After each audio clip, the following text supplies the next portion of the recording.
Okay. Well, I'm really delighted to be the moderator for this panel because I actually, my first two books, those two books that authors have in the drawer that they never take out again, are Gothic romantic suspense. I grew up reading Southern Gothic and then went to those paperbacks, that they used to have, well, hardcover as well. But I'm really excited to hear what our panelists are going to say about this because they're not only writers in the genre, they're experts on the genre. So we're going to be, I'm going to play like the Watson to your Sherlock Holmes here. So anyway, starting with Laura. Laura Curtis gave up life writing dry academic papers, I know those, for writing decidedly less dry genre fiction. She's a member of RNA, MWA, ITW, and HWA. She has trouble settling in one lane. Actually, I want to talk about that as we go on about this genre of blending and crossing, because that's really interesting in itself. While she is best known as a writer of romantic suspense, she has also written contemporary romance novels and short crime fiction. Her first weird story was published in 2015's Protectors 2 Heroes Anthology, and she knew she had found a new genre to love. And she says it's easier to sell yourself if you're only writing in one genre, but I just can't make myself do it. And if you go to her website, you will see the first book she wrote in first grade with illustrations, and it's really very sweet, very cute. So, going in order here. Carol Goodman is the critically acclaimed author of numerous novels, including Lake of Dead Languages and The Seduction of Water, which won the 2003 Hamilton Prize. Her books have been translated into 16 languages. She lives in the Hudson Valley with her family and teaches creative writing at the New School and SUNY New Paltz. She is also a winner of the Mary Higgins Clark Award. We're going to be talking about one of her books that is an award winner. And Leanne Renee Hieber, or is it Haber? I heard it pronounced both ways. It is Heber. It's that with German names you pronounce the second vowel, so it's Heber. People say I just tell people to think of Justin Bieber, but hopefully I'm less annoying. That's a good one. Leanne is an actress, playwright, ghost tour guide, which I find really fascinating, an award-winning best-selling author of over 13 Gothic, gaslamp, fantasy, supernatural suspense novels for adults and teens. And if you go to her website, she's wearing these beautiful gowns that I just found fascinating. Victorian? Yeah. Absolutely. I mean, I try to have I have a few authentic pieces from the 1800s, but I don't tend to wear them because they're smaller than me as a people, and also to just when I'm out at conventions and things like that, wearing an antique is a little hard when I'm bouncing around. So yeah, I try to sort of keep in my wardrobe things that are replicas of traditional 19th century mourning clothes, because I am goth after all, so it Oh, all has yeah, to be. yeah, the whole subtopic of moaning clothes. There was an, well, we'll get off of that one. She lives in New York and she's a licensed ghost tour guide with the Barrels of the Dead and has been featured in films and television and on shows like Broadwalk Empire and Mysteries of the Museum. And Erica Obe Hobie. is Obi. And I we really always thought that was a German name, but it is actually French Canadian. God help us for our sins. Well, YouTube is not terribly helpful because you get variations of it. So I went with the. So Erica is the author most recently of the historical novel The Horseman's Word, as well as the IPPY and foremost indie award-winning The Curse of the Braddock Bryant, perfect Gothic title, which publishers weekly describe as a smoothly unfolding, satisfying, twisty tale. She's also published two other novels, a paranormal mystery that publishes weekly called Fascinating in the Start Review, as well as a scholarly work on 19th century female folklorists.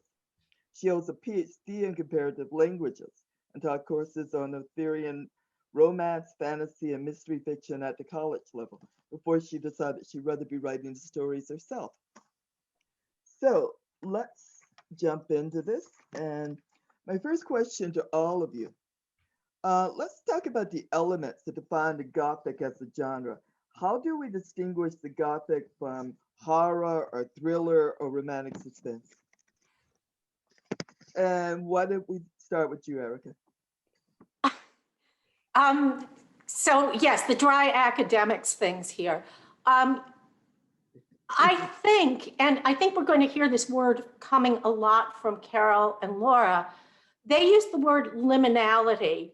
I tend to use the word fantastic because I'm a dry academic, fantastic or epistemological uncertainty. But I think one of the most important things about the Gothic is it's in the places in between.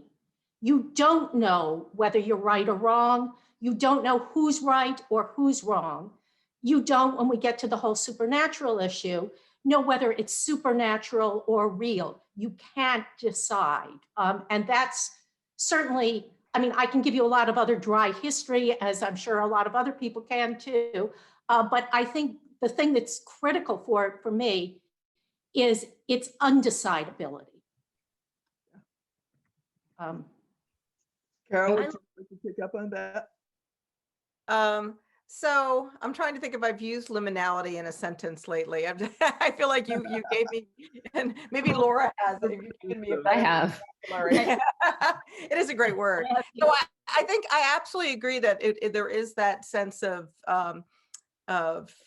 indecisiveness, or I think of and that makes me just think of, you know, the classic Gothic cover of, you know, the woman standing in front of the, you know, like there we've one? got, and yours is perfect, Laura. Yours I'm pretty sure I got that one, yeah.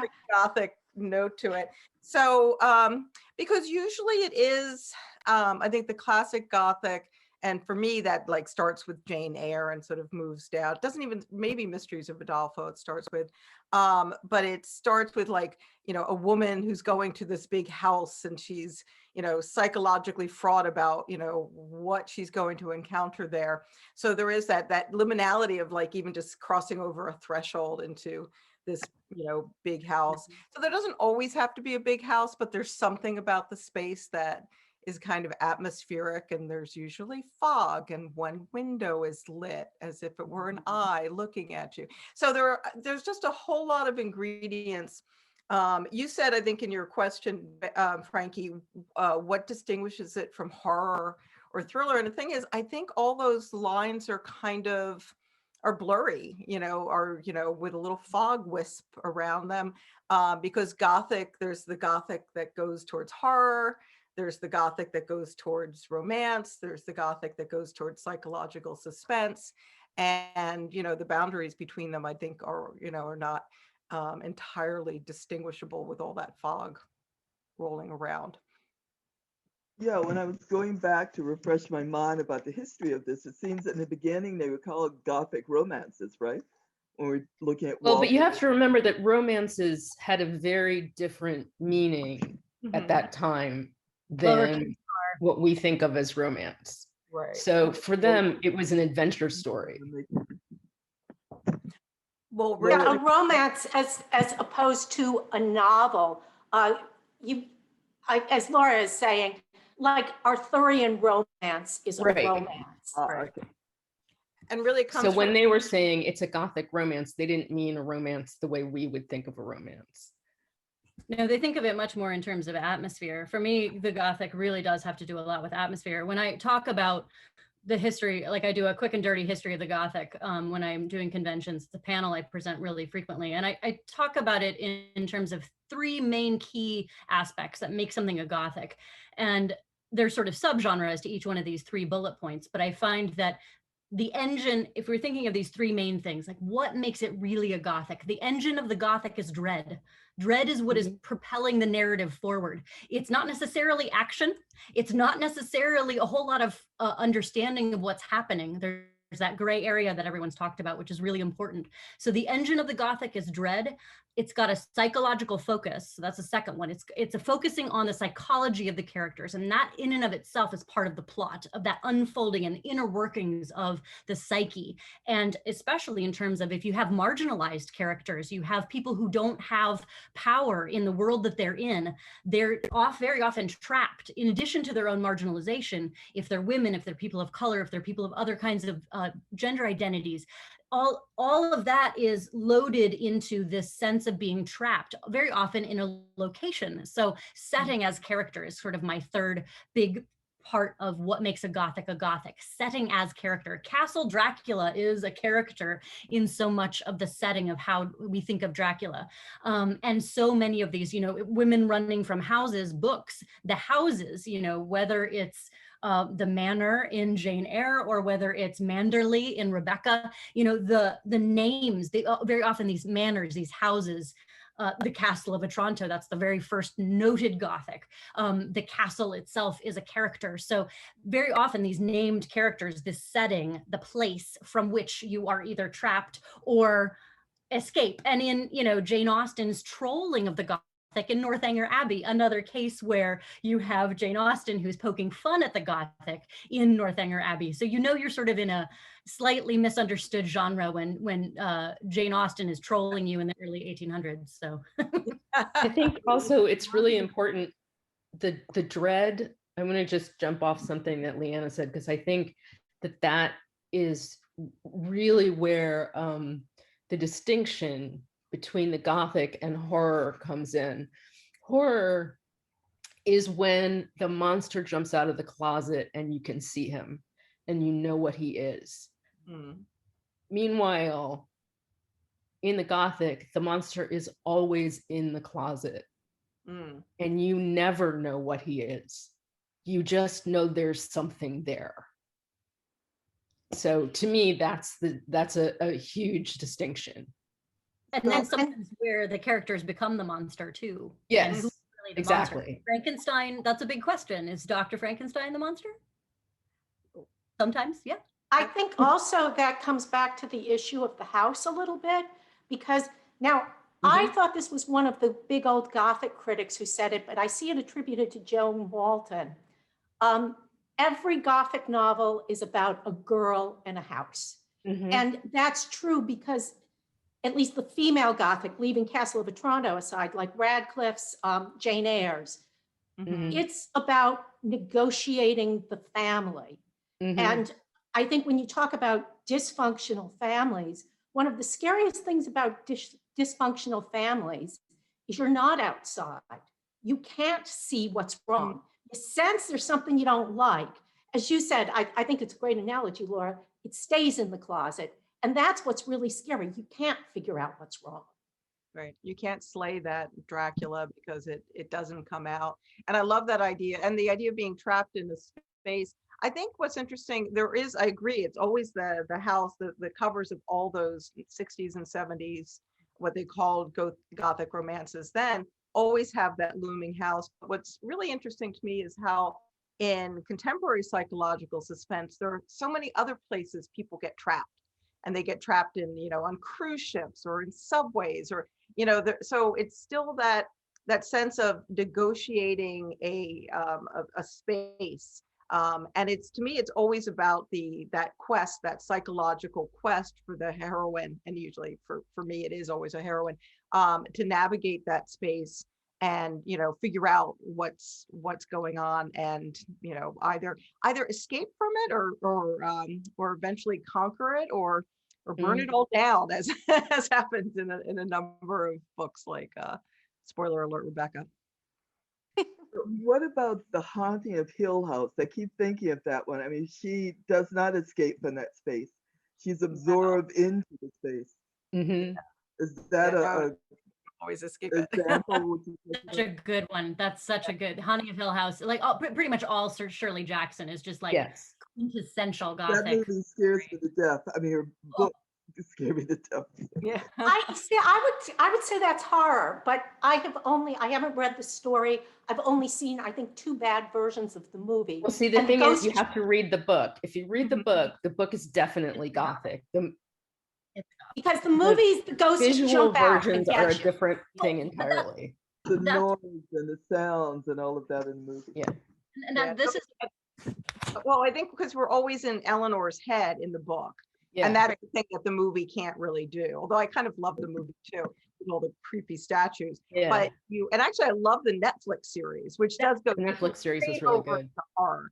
But it stays, to your point, Erica, it's the Netflix series of The Haunting of Hill House really focuses on that dysfunctional family.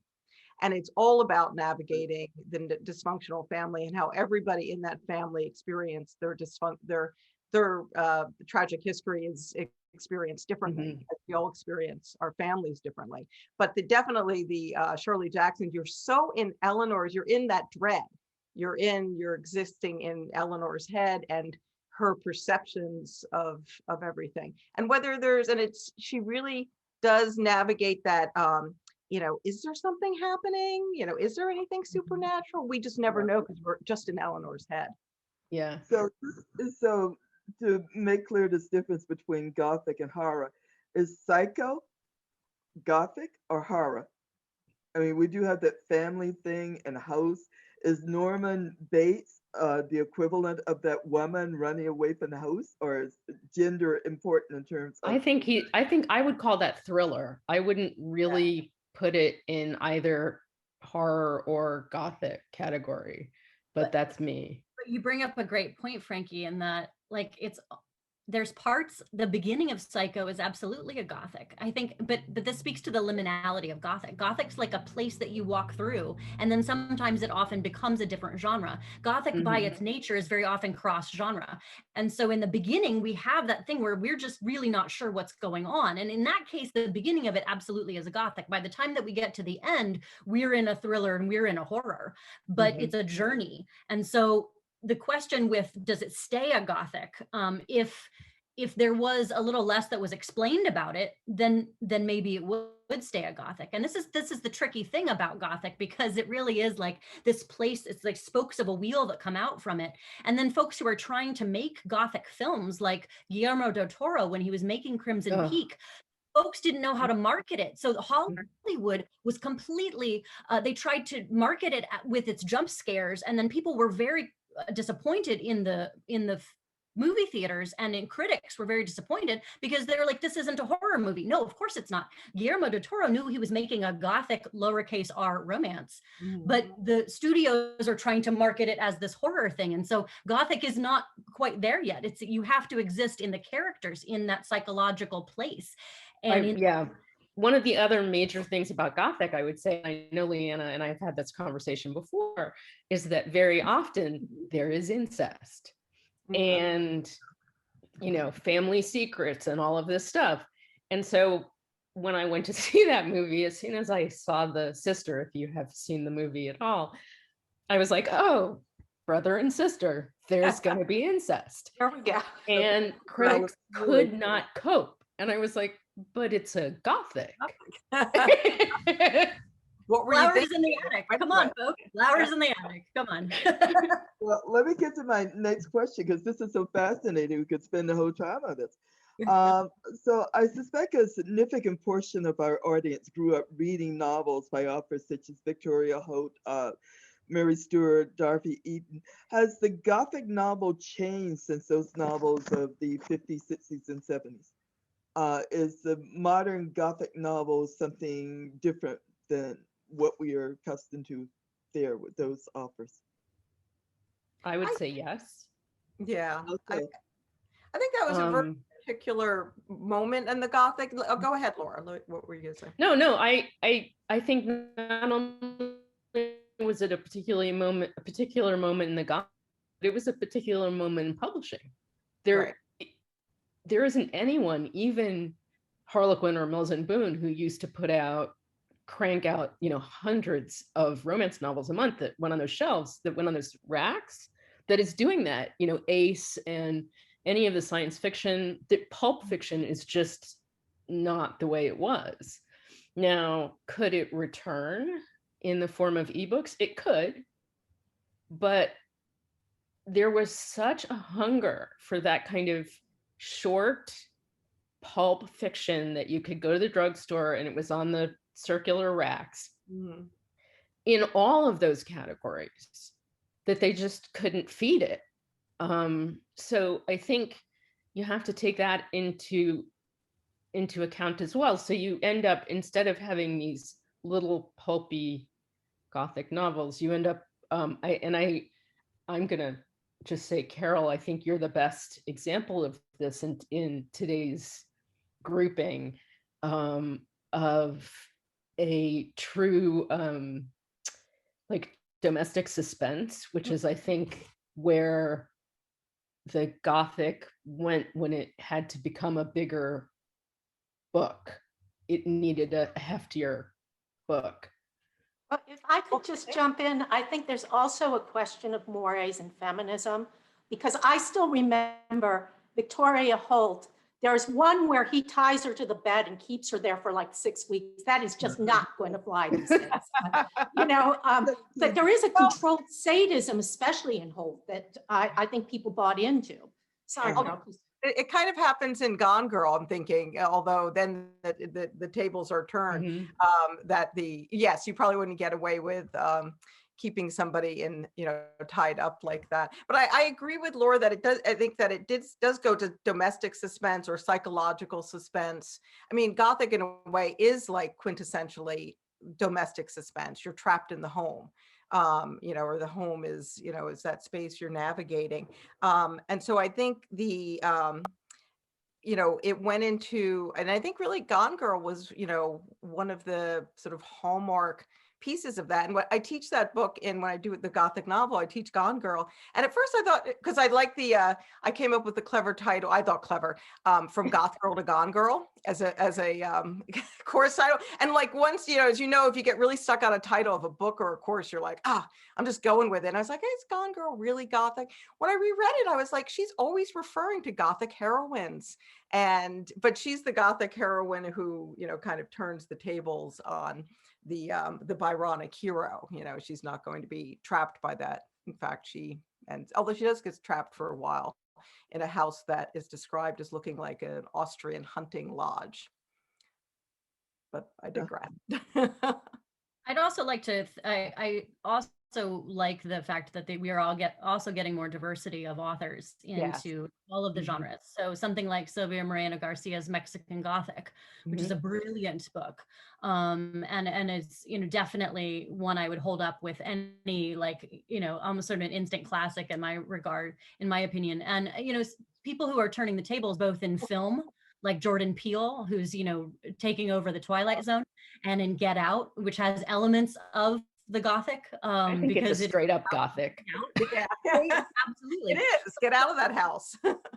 Seriously. And so I think that thankfully we're seeing a more diverse, and that still has room to grow for sure, but more diverse voices coming into what do these themes mean? Yeah. And I think that's so important because the Gothic, I think, which I don't know if we've mentioned so far, it always deals with like the buried secrets of the past and the crimes of the past. So the minute you start thinking about that, you think of, the crimes, in Mexican Gothic, it's the crime of colonial, colonizing, group of people. And what comes out in that book is the sins of that particular colonial past. So I think I'm very glad I think Gothic moves where it needs to move into, the things that we're afraid of, the things that we dread. Bring that word up again. So it's reconfigured as we go along. So you get Southern Gothic dealing with race and class and other issues in the modern period. So I have questions for you individually, so I want to be sure to get to this. Laura, I know you've done what you describe as a genre mashup in your new book, A Darker Shade. Could you tell us why you wanted to write a book that you describe as a Mary Stuart novel set in Stephen King's Maine, which I find I love that. Well, those were probably my two favorite authors growing up. So that's essentially it. I was coming out of was coming out of a contract. I had just kind of separated from Penguin and from my agent. And I felt like I really want to write this book. And there was so much about it that I felt very strongly about. And I thought, no one is going to buy this book. I mean, not individuals. I felt strongly that individuals would buy it, but publishers were not going to buy this book. And I thought the only time I can actually write this book is now. So that's what I did. Here it is. And as you can see, it has the same kind of cover.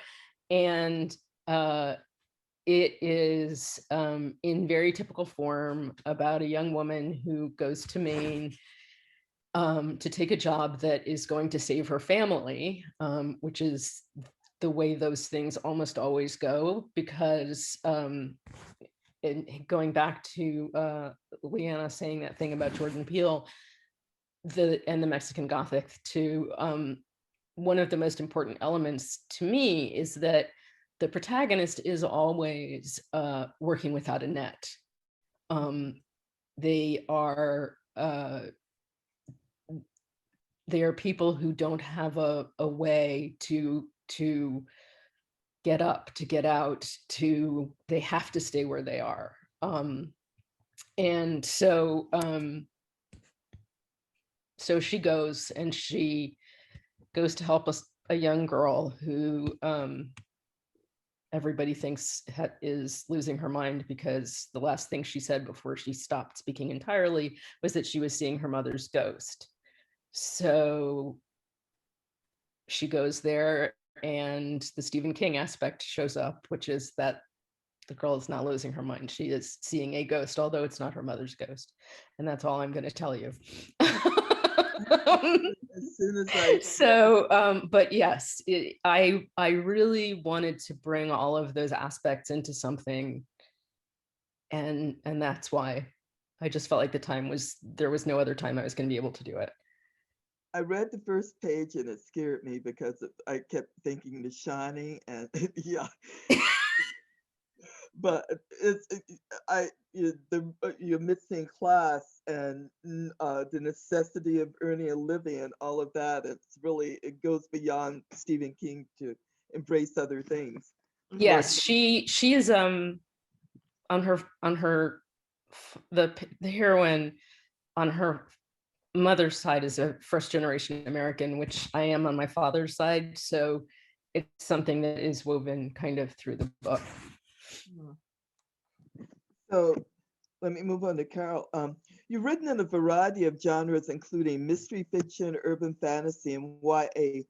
When you're writing The Widow's House about a couple who moved from Brooklyn to take a caretaker's job on a crumbling estate in the Hudson Valley, how much of a shift in perspective was required to do that as you're moving from one thing to another, one genre to another?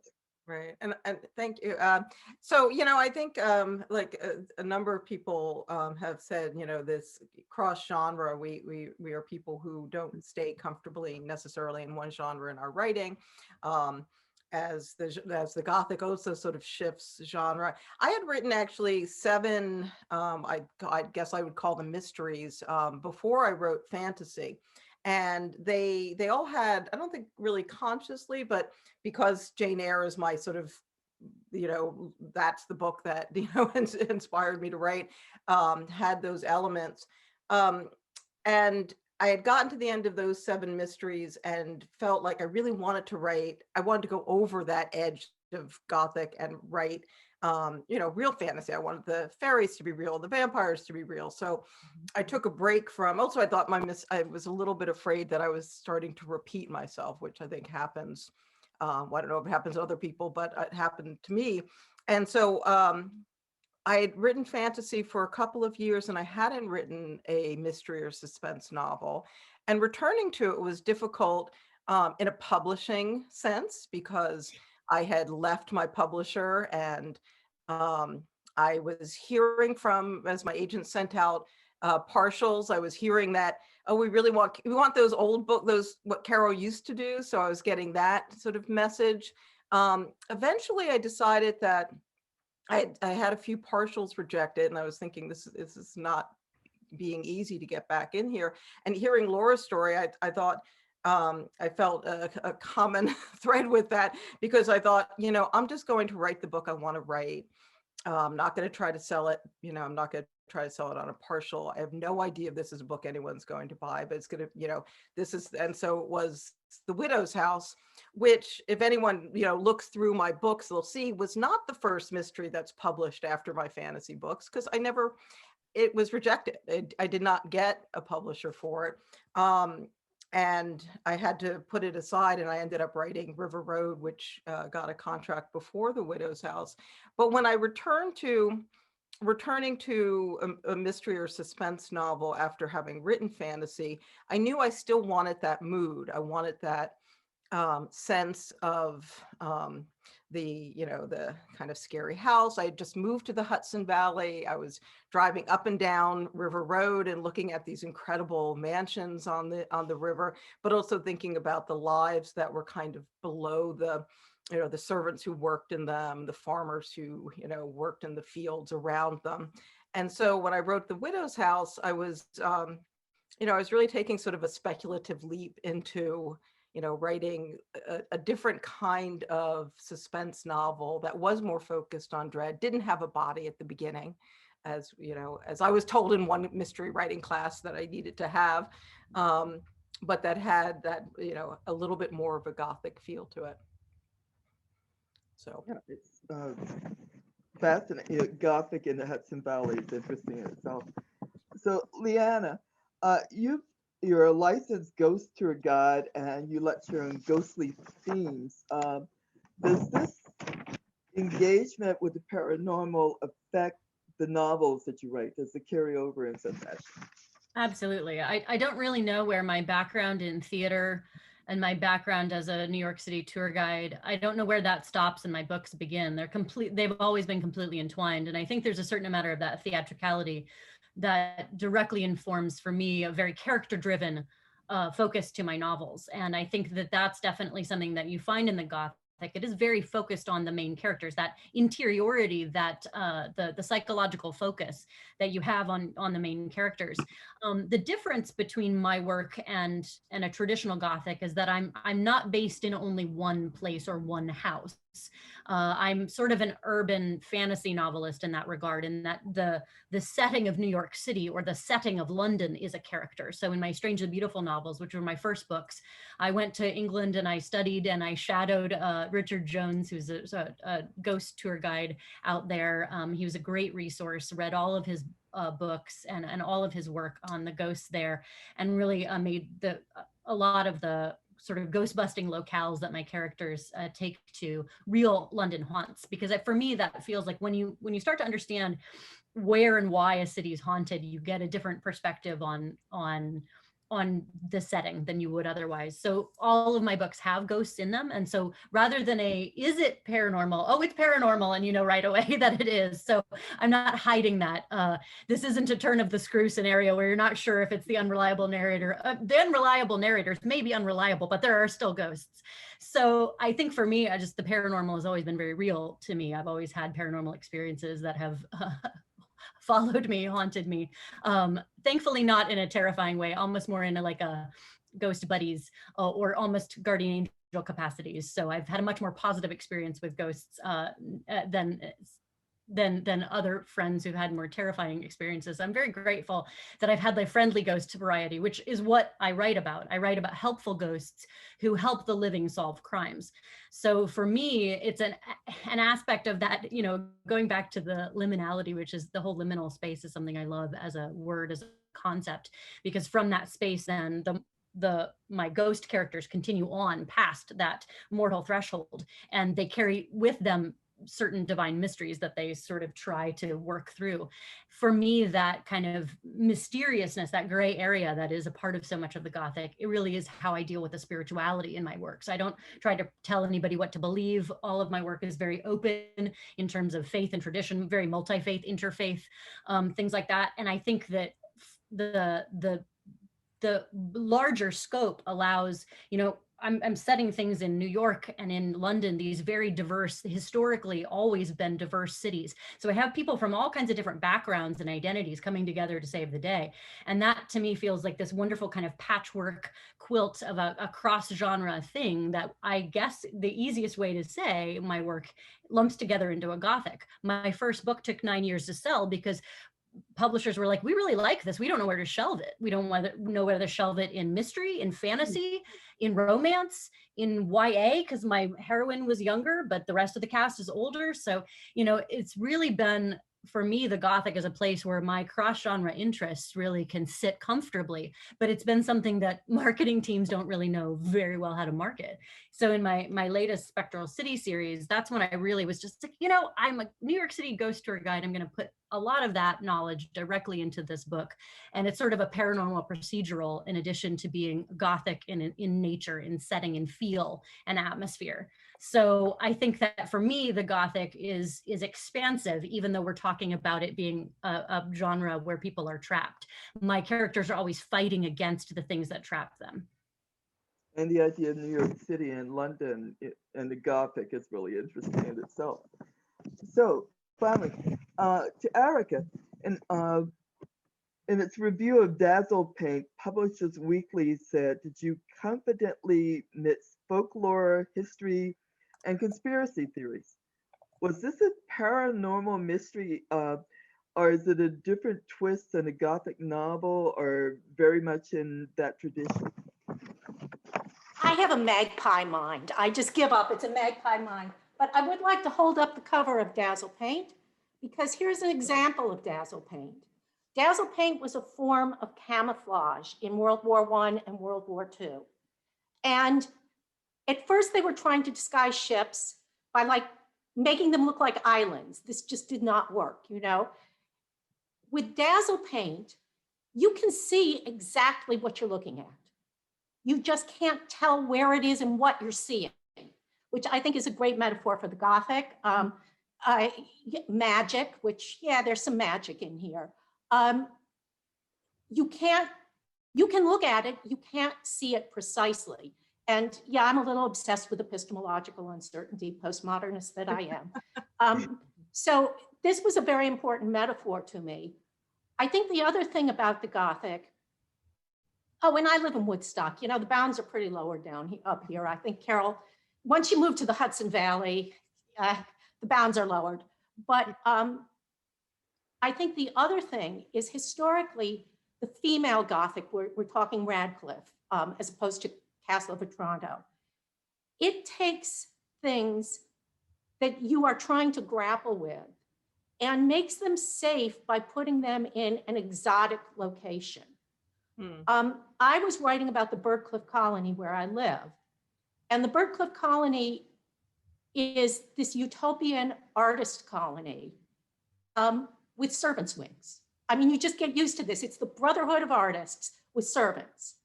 And I recently recovered from academia.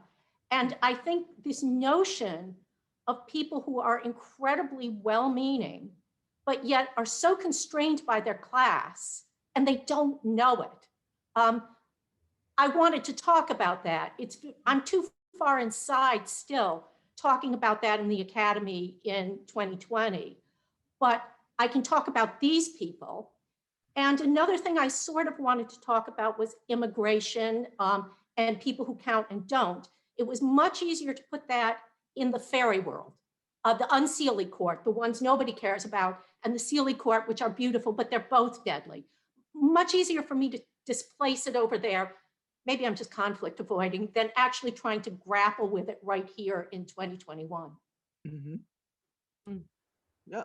So I'm going to open it up to the audience. If you have questions, if you'll put them into chat, and Kim will let us know as we go along.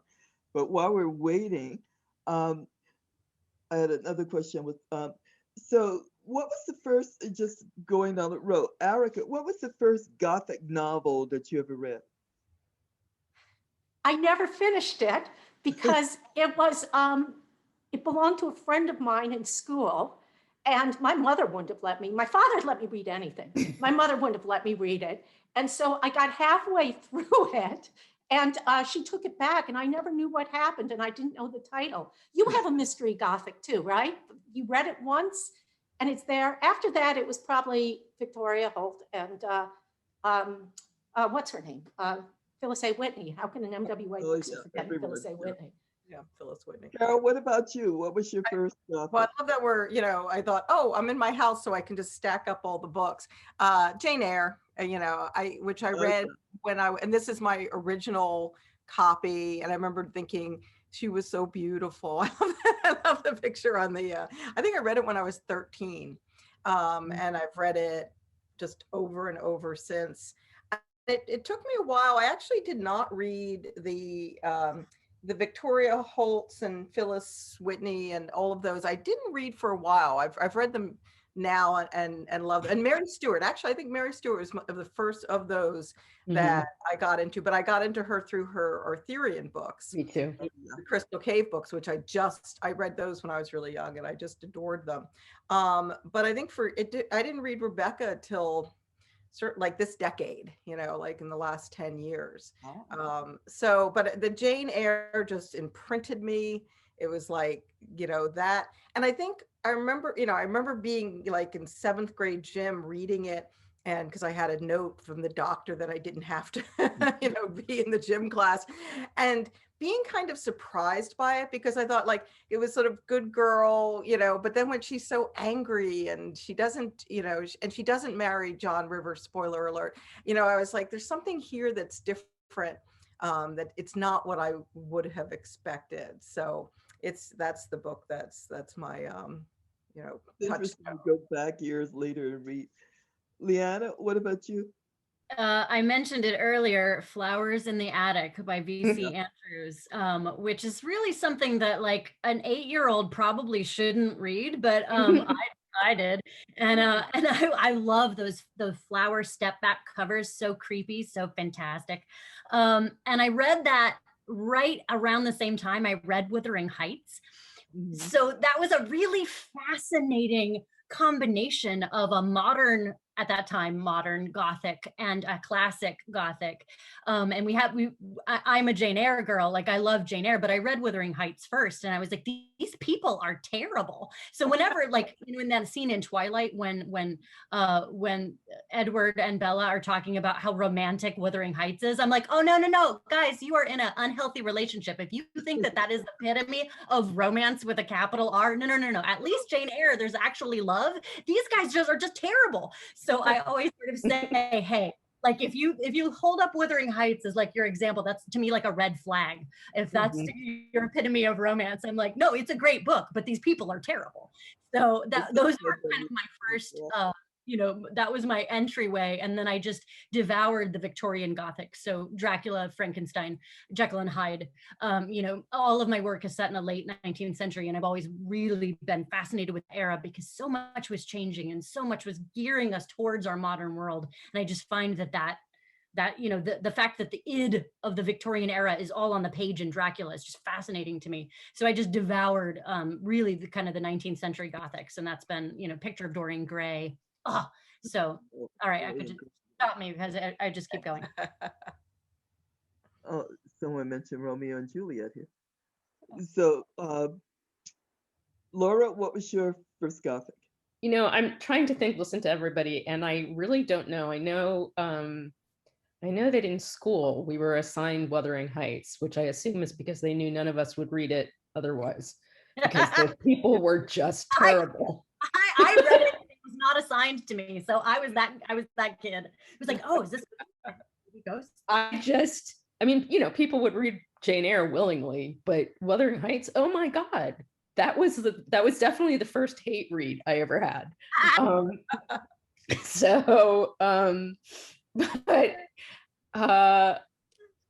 after that, I read a lot of those, Phyllis A. Whitney and Victoria Holt and Mary Stewart, and I read them by choice.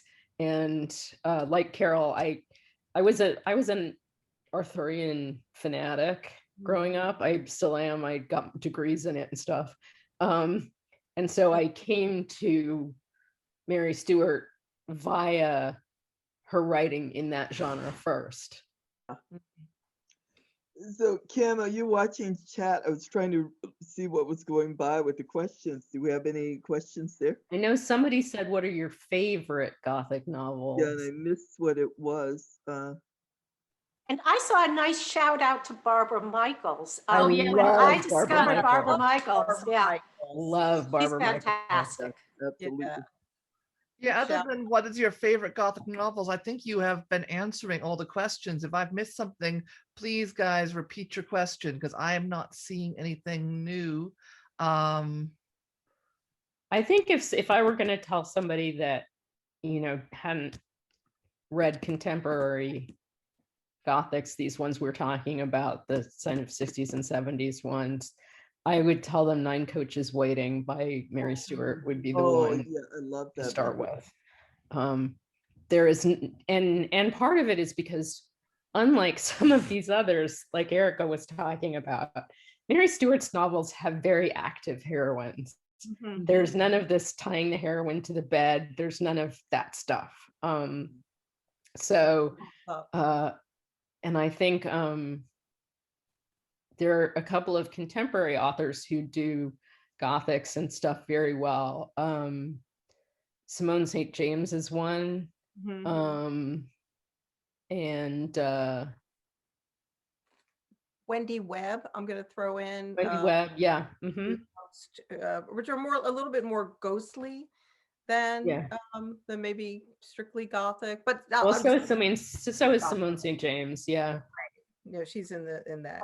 There was a question, will any of you speak to romantic suspense? I think the person who posted that wanted to know about modern romantic suspense, but it said, would any of you speak to romantic suspense? I wrote 4 of them. You start. Does romantic suspense, I mean, has it become domestic suspense or something else? No, or does it's it still different. sell as romantic suspense? It's totally different. Romantic suspense is almost always, I'm not going to say always because there are no alwayses, but when publishers are looking for romantic suspense, they're looking for yes, of course, it's a romance. So there's a romantic arc. There's a solid romantic arc, which often in Gothic romance, there is not. There may be a kiss at the end, but there's not this romantic arc. And usually romantic suspense is action-based. It does not have that claustrophobic feel. It's not domestic suspense. It's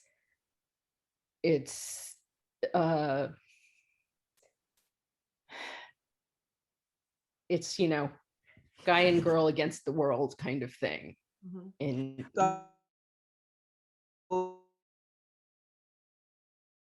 call romantic suspense would fall into your definition, where you have the female police officer, the firefighter. Yeah. I would actually suggest that Phyllis A. Whitney and secondarily Helen McInnes, I agree with you, Laura, about this notion of action. Both of those I would actually term closer to romantic suspense than Gothic. I know Whitney hated the term Gothic, but yes, action-based. There's a plot going forward as opposed to figuring out what's going on in this house. And I think the Mary Stewart, her travel ones, the like My Brother Michael, are Brother Michael. Suspense. I actually have a question because I'm not sure what the answer is. I think, would you consider Mary Higgins Clark romantic suspense? I guess I'm asking Laura because you seem to know what the. The books I read of hers didn't have a clear romantic arc. Now I'm not fully conversant. So I haven't read all of them, but the ones I read were more mystery with possibly an element of romance, suspense with an element of romance. Romantic suspense, if you think about it in terms of percentages, which is such a terrible way to think about it, but the arcs have to be equal. The suspense arc has to be equal to the romance arc. That's a good way actually, that's a really good way of putting it, I think. Which I always feel like I don't have enough romance in my books to be, or the romances are so terrible. I don't feel that way. I'm a big fan. So, but I don't think of your books as romances. Yeah. And I think that people who buy them, and I'm always very clear about that with people who want to buy a book by any author that I'm a fan of. If you're looking for this ride, you're not going to get it. Mhm. If you're looking for that ride, perfect. Mhm. But, you know, you have to know what you're getting into. Well, yeah, I think that's a great point of like knowing who your audience is. So like if I am, as we are in front of sort of a mystery audience, then I'll talk about the fact that these are kind of paranormal procedurals, but I'll also be very clear that they have a 3-book fantasy arc. So not all of the mystery is going to be solved. One element of the 3-tiered mystery is going to be solved in each book. So if you're looking for the entire mystery of it to be solved, you're not going to find it in book 1. And I've had a few angry mystery readers, but the fantasy readers are like, well, of course it's not solved yet. You have the 3 so I always say that you know my work has Gothic elements. So the word element and I are very fond because I have romantic elements, I have fantasy elements, I have YA friendly elements, and so it's tough because I really am so cross genre, and so I really sort of change, kind of code switch depending on which whether I'm talking to a mystery audience or a romance audience. Then I'll talk about the slow burn romance in the books. So I really do find that the Gothic is kind of a great umbrella, you know, a wonderful parasol under which we can go into all these other sort of subgenres too. So I think Leanna brought up a really important distinction that we haven't talked on, which is I can't think of a Gothic series. I think that's a very important distinction there. Mystery series, yes, we want to go back to these. Gothic novels, it's supposed to be solved by the end of it. And I'm just going to throw out, can anybody think of a Gothic series? It's really okay, stump the room. it's because in the true Gothic book, the whole arc of the show is done at the end. I think, you know, it's we don't necessarily. I mean, even though we'd want to see Jane in Rochester, you know, 10 years later, but not really. So yeah, people do write all these sequels, don't they? Rebecca's, there's a whole cottage industry of sequels to her. But it's hard to do a Gothic sequel. And I was thinking of this because I wanted to write a book about a Gothic novelist and everyone was waiting for her sequel. And I thought, no, that just doesn't work. You really don't want the sequel to a Gothic novel. I'm trying now to think if there is anyone, but it's why I have to blend it with saying that I'm writing fantasy, because saying I write Gothic inspired, you know, Gothic feeling, but I can't say I write just Gothic, and I can't even use my own examples as a example of a traditional Gothic novel. I'm using elements of it, absolutely. But yeah, that sort of the arc does have to be complete. Now, a way you could look at it, how it has been serialized. Now, a lot of the original, like there were Gothic tales that were in, you know, Dickens' Household Words that were serialized novels that Elizabeth Gaskell and others wrote, you know, but, I think that Netflix did a brilliant job, both with The Haunting of Bly Manor, which is taken from Henry James's Gothic works and ghost stories, and Turn of the Screw being a important part of that, which is very Gothic, and also Haunting of Hill House. That's how you can see how that has been serialized episodically, but it still is it is all solved ostensibly by the end of that series. Yeah. So I just have one more question about the hero in modern Gothic, if there is a hero. I mean, I think all of you are arguing for strong, active female characters. So where does this put that dark, brooding hero that we're also familiar with from the older Gothic and romantic suspense novels? I mean, does he have to become something else, or does he play second fiddle now to this active heroine, or how does this play out now? That's a great question. I have in my Strange and Beautiful series, it's a straight up traditional Gothic hero. He's a kind of a cross between a bit of a Severus Snape meets Rochester kind of character, and you know, just some of my, you know, formative loves. And I definitely had to grapple with that because they're not, those heroes are thorny and you got to work with them, especially as I have a female heroine who starts very meek and she comes into her own. And so I think that for me, the brooding hero has to become an ally. That for me is that's for me how I have worked with that, where there's an element of the brooding hero and then he becomes a partner. And that's you know, and allowing for his own agency and her own agency in those cases. And then I've also just kind of enjoyed having sort of nice guys where hapless things happen to them. So I've actually used in my young adult series, starting with Darker Still, I've sort of gender swap the he's a knight in shining distress. So my knight in shining distress is trapped in a painting. It's a Dorian Gray shout out. And so she, has to go on the quest and get the guy out of the trapped space. So I really just kind of flipped that and had a girl go on the mission to save the guy. And that was really kind of fun. So I think there's a lot of things we can do in a modern Gothic to like work with the tropes, but have fun turning them around and flipping them and jostling them, but still honoring them. I'm always just reminded of Phyllis A. Whitney's famous statement about her heroes. I wouldn't have married any of them, So I think it's a trope as much as anything else. I love her. I just do. I also think that it's, what you're asking, it is the exact kind of question that a lot of these people, a lot of the characters in the books are trying to answer. How to negotiate power relationships in today's world. And for me, that comes down to sometimes convincing the gentleman in question that he is not the be all and end all that he thinks he is. And but also I think it's that's a fundamental question in the Gothic to me is power. And it's probably why I preferred Mary Stuart to some of the other writers. Her women always knew their own.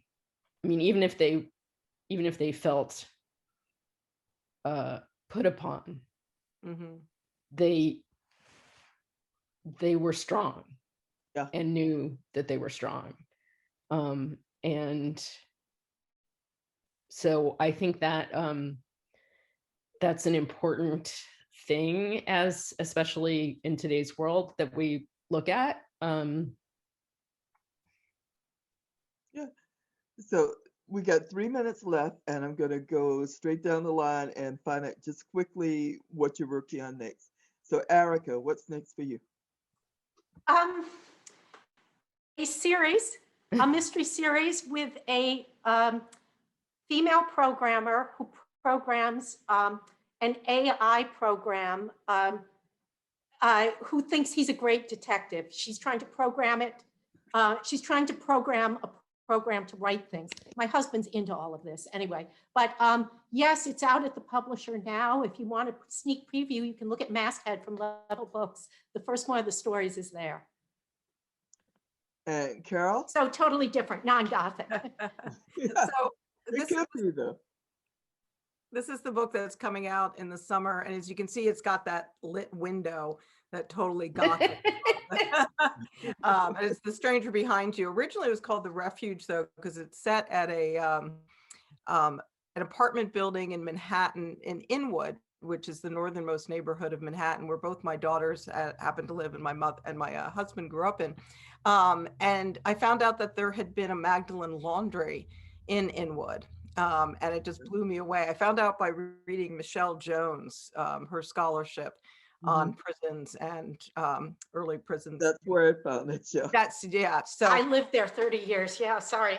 Oh, in Inwood, yeah. So that inspired this whole, of course it doesn't exist anymore, but I turned it into an apartment building where my heroine comes to that building looking for safety and finding everything but, and there's a Me Too, she's exposed a sexual predator and was attacked on the night that the story went online.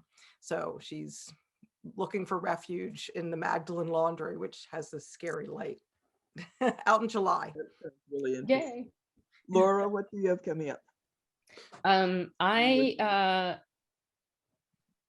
am pitching to publishers a semi-traditional mystery that takes place on a cursed alpaca farm. If you can have such a thing as a traditional mystery on a cursed alpaca farm, but there you go. And I am writing a dual timeline mystery. The historical timeline is between 1940 and 1960, and the contemporary timeline is contemporary. So cool. I can't wait to read about the alpaca. That's so Alpacas. Leanna, what's coming up for you? Okay, I've got a lot going on. So my futuristic psychic space opera series is continuing at Scribed. Bryant Street Publishing is the original imprint of Scribed. And so I've got Time Immemorial coming out in, I guess, next month, probably. And then there's going to be a few novellas in that time slip series. I have a woman who lives in 4 simultaneous consciousness through time. So Druidic Britain, and then Victorian Britain, and then World War II Britain, and then futuristic Star Trek time. And so that's been really fun and kind of a mind bend.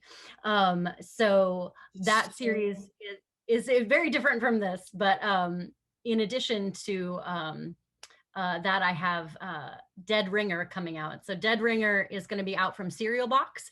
Serial Box is doing audio dramas, and so it will be a serialized tale about a 1892 telephone operator who sees a ghost come through her operating console, and she has to find out who murdered that ghost, because the ghost sets her on an adventure to not only solve the mystery of her death, but to prevent another one. So it's a cast of characters in a bunch of immigrant characters in New York, German immigrants, that's my history, and coming together to save the day. And so it's a lot about the labor movement in in the late 19th century, early 20th century labor movement as well, and industrial spaces where where is interesting class dynamics in play, which is something that we didn't really get a chance to go into in the Gothic, but class dynamics is a very interesting aspect of this. So it's fun. It's actually really funny.